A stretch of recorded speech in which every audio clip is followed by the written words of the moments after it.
Alright, back again, Luke here, and today I just want to show you my latest find. This is something that I got off the net. This is a Sega Blast City, and it probably doesn't look anything like what you would imagine a Blast City looking like.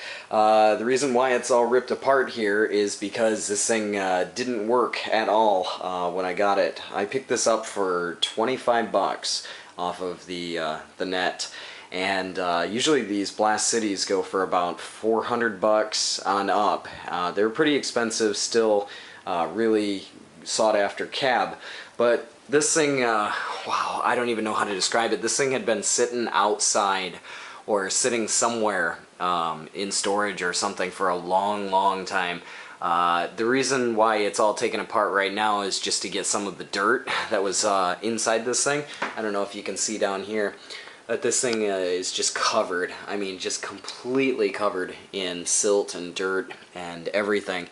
I had to take the monitor out and the power supply. Here's the power brick.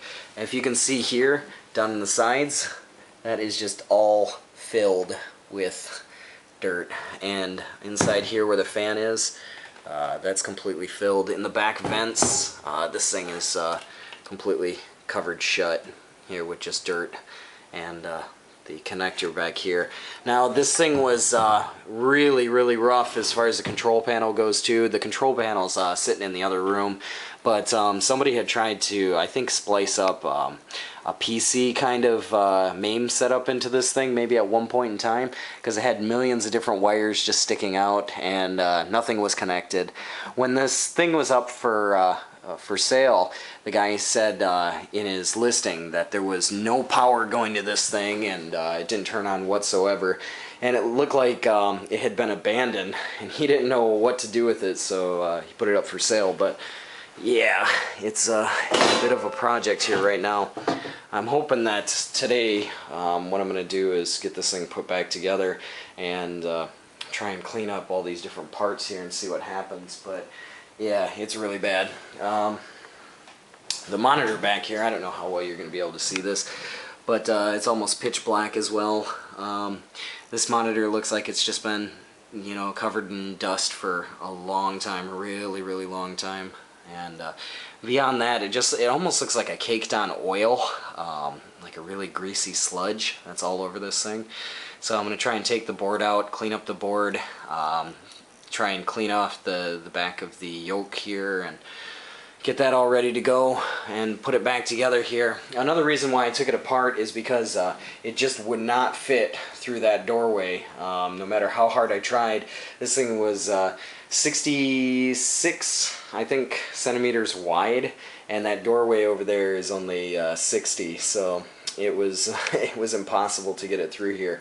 But by ripping it apart here, I was able to get it through and get it out into the living room, which is where I'm going to put it. I think I'm going to put it in between the two, the MVS U4s over there. I'm just going to split them apart here and then put this one in between. But yeah, this whole Blast City here, if you've never seen a Blast City ripped apart, which I'm sure a lot of people haven't, it's all made of fiberglass. Each part, the front part here, as you can see, fiberglass, and the back part here, this is all made of fiberglass, although it looks like metal. And the only metal part that's on here is the bottom plate that holds the two pieces together. Everything else is, yeah, just fiberglass. And the wires that are going through it, these are the two speaker boxes on the sides here. And what's interesting about the Blast City is that unlike most of the other cabinets where they actually have the power on the power supply, this one has it up here and it's underneath the control panel along with the degauss buttons. I guess it's a little bit similar to the Super Neo 29, but location-wise, or not the Super Neo 29, the MVS U4 has them down here inside the doorway, where this one has it actually underneath the control panel. But yeah, and then you have your different switches here, or adjustments, so you can adjust the color on the picture, the monitor, and things of that nature. But your volume switches here. This is going to be fun. Try and put it back together. It's kind of like a game of Simon, because trying to find where all the parts go and trying to put them back in the same order at the same, you know, same place, and trying to find all the screws that went in this thing, because when I was taking it apart I was just in more of a rush to get this thing out here taken apart so I could try and clean up some of these parts here. But yeah, we'll see what we can do. I'm gonna rip this thing down, rip down the power supply box, take it outside, clean it up, and yeah, reassemble this thing, at least have the case solid.